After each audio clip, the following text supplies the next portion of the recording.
Salam, bertemu lagi kita semua. Selamat menikmati video kami. Mohon maaf jika kami ada salah. Semoga kita baik-baik saja. Salam. Sekarang masuk ke video. Bustanil Arifin, tentu saja kemungkinan tidak asing di telinga kita. Terlebih bagi para orang-orang yang pernah mendengarnya. Disebutkan menurut informasi yang beredar bahwa Letnan Jenderal Tentara Nasional Indonesia Bustanil Arifin adalah seorang tokoh militer dan politikus terkemuka Indonesia yang memiliki peran penting dalam pemerintahan Orde Baru. Selain mengabdi dalam dunia militer hingga meraih pangkat tinggi Letnan Jenderal, Bustanil Arifin juga dikenal luas dalam kiprahnya di sektor pemerintahan sebagai Kepala Badan Urusan Logistik Republik Indonesia dan sebagai Menteri Koperasi Republik Indonesia. Dedikasi dalam pengembangan sistem logistik nasional, serta penguatan koperasi sebagai soko guru perekonomian rakyat, menjadikan sosok Bustanil Arifin sangat dihormati dalam dunia birokrasi dan kemasyarakatan. Kemudian menurut informasi yang beredar bahwa Letnan Jenderal Tentara Nasional Indonesia Bustanil Arifin lahir pada tanggal 10 Oktober tahun 1925 dan wafat pada tanggal 13 Februari tahun 2011. Bustanil Arifin merupakan putra daerah yang berasal dari kota Tanjung Pura, Kabupaten Langkat, Provinsi Sumatera Utara. Sebagai seorang prajurit, Bustanil Arifin mengawali karir militernya dari masa Revolusi Nasional Indonesia, dan melanjutkannya hingga mengisi berbagai posisi penting dalam struktur pertahanan dan pemerintahan. Sosok Bustanil Arifin dikenal luas sebagai pribadi yang bersih, berdedikasi tinggi, dan memiliki orientasi kuat pada penguatan kemandirian ekonomi nasional. Kemudian menurut informasi yang beredar bahwa karir Bustanil Arifin dalam dunia kemiliteran berkembang pesat sejak masa awal kemerdekaan, hingga mencapai puncaknya pada era Orde Baru, ketika Bustanil Arifin dipercaya untuk mengemban jabatan sebagai Kepala Badan Urusan Logistik dan Menteri Koperasi Republik Indonesia. Masa jabatan Bustanil Arifin di kedua posisi tersebut berlangsung dalam rentang waktu beberapa dekade, terutama pada periode 1970 hingga 1990, ketika pemerintahan Presiden Soeharto sangat bergantung pada sistem logistik nasional dan penguatan koperasi untuk menstabilkan ekonomi Indonesia. Bustanil Arifin wafat pada usia 85 tahun. Pada tanggal 13 Februari tahun 2011. Kemudian menurut informasi yang beredar bahwa Letnan Jenderal Tentara Nasional Indonesia Bustanil Arifin dilahirkan di kota Tanjung Pura, yang terletak di wilayah Kabupaten Langkat, Provinsi Sumatera Utara. Di kota kelahirannya tersebut, pemerintah daerah kemudian memberikan penghargaan atas jasa-jasa beliau dengan menetapkan nama Bustanil Arifin sebagai nama salah satu jalan utama di kota tersebut.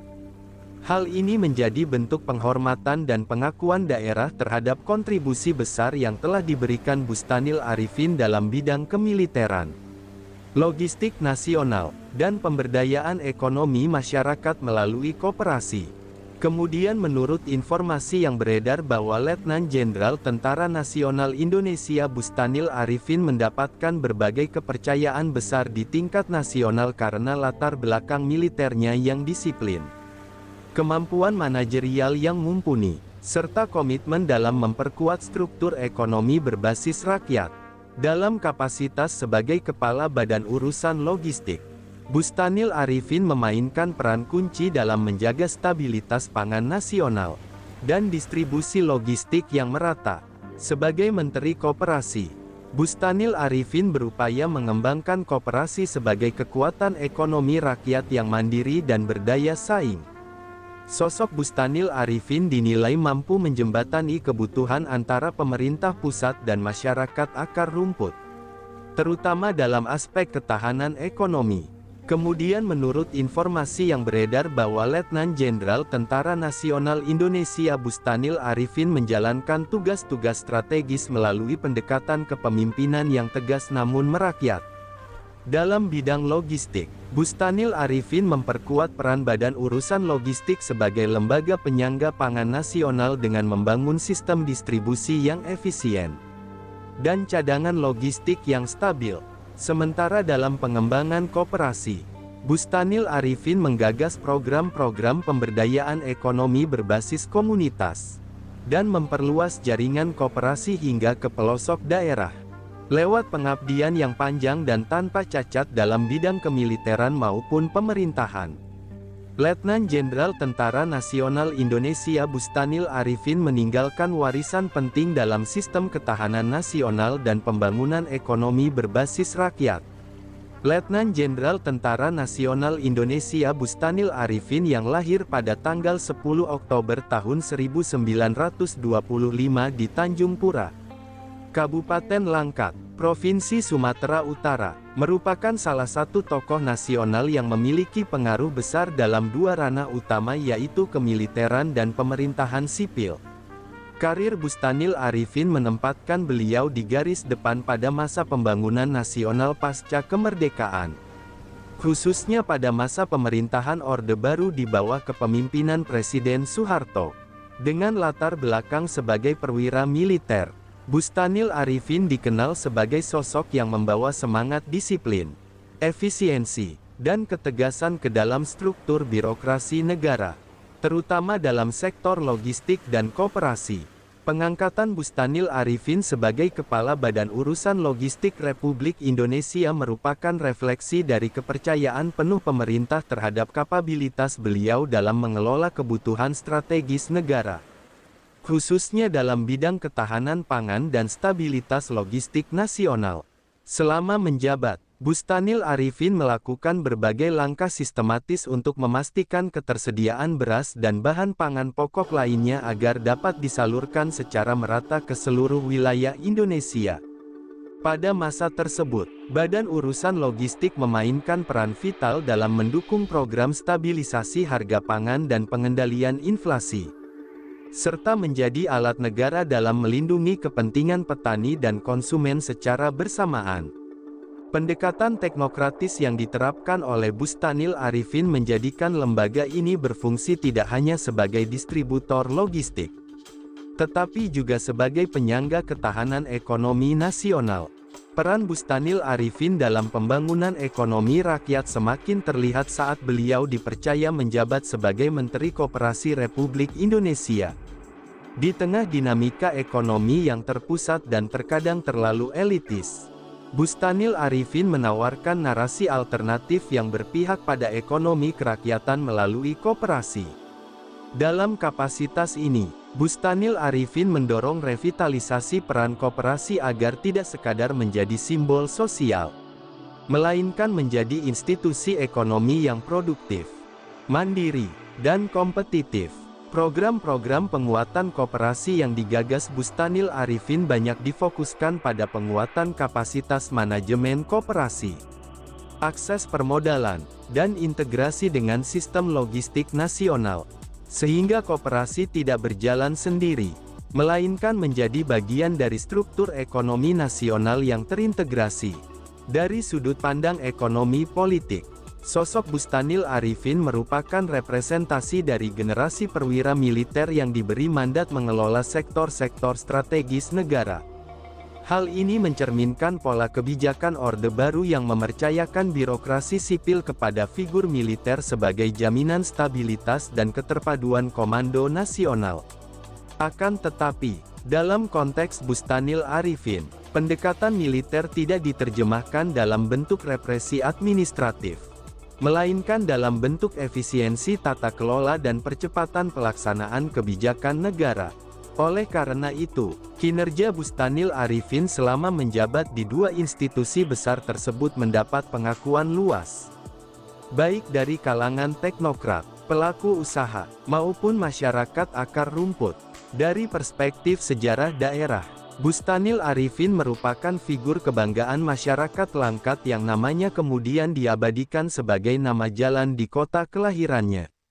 Penghormatan ini menunjukkan bahwa pengabdian Bustanil Arifin tidak hanya diakui secara nasional, tetapi juga dirasakan secara langsung oleh masyarakat daerah asal beliau.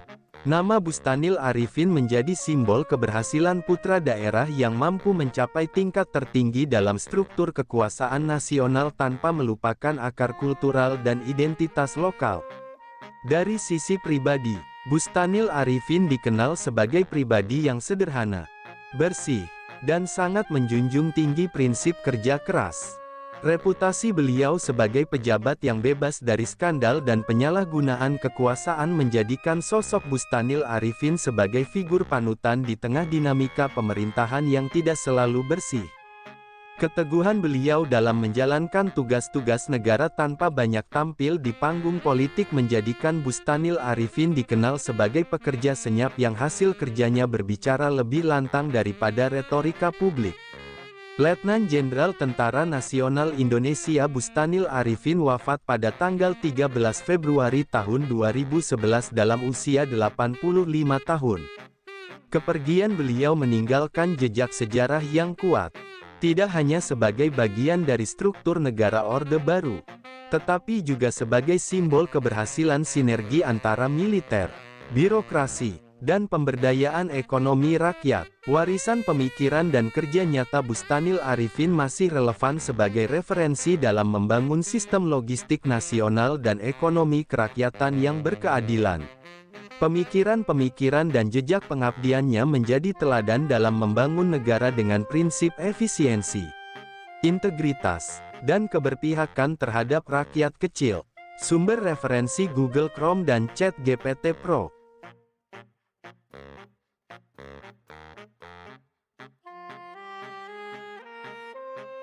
Di balik kemajuan suatu bangsa, tentu kita tahu akan ada selalu sosok-sosok yang memberikan pengaruh besar, meski sering tak terlihat. Mereka bukan hanya terkenal karena jabatan, tetapi karena dedikasi dan ketulusan dalam bertindak. Tokoh atau figur seperti itu tentu kita tahu lahir dari berbagai latar belakang. Ada yang berasal dari desa kecil, dan ada pula yang tumbuh di tengah kota yang ramai. Tentu kita tahu bahwa tokoh bukan hanya soal ketenaran. Tokoh adalah tentang peran. Mereka bisa menjadi seorang guru yang sabar mendidik di pelosok negeri, atau seorang warga biasa yang peduli terhadap lingkungan dan konsisten menjaga kebersihan kampungnya. Semoga apa yang kami sampaikan bisa bermanfaat, menambah wawasan, dan jadi motivasi positif untuk kita semua, dan tentunya semoga kita semua selalu diberikan kesehatan, selalu dilancarkan rezeki, selalu dimudahkan segala urusannya. Dan jika Anda mempunyai pertanyaan atau komentar atau saran, langsung saja tulis di kolom komentar. Kami sangat terbuka buat masukan yang membangun supaya kedepannya bisa lebih baik lagi. Jangan lupa like, share, subscribe biar Anda tidak ketinggalan konten-konten seru dan bermanfaat. Tetap semangat, jaga kesehatan, dan terus jadi versi terbaik dari diri Anda. Sampai berjumpa di video selanjutnya. Salam hangat dari kami semua, dan selamat beraktivitas. Jika ada salah kata atau penyampaian yang kurang pas, itu murni kami pribadi yang salah. Terima kasih banyak, mohon maaf yang sebesar-besarnya. Semoga kita dan orang tua kita masuk surga, amin, salam damai.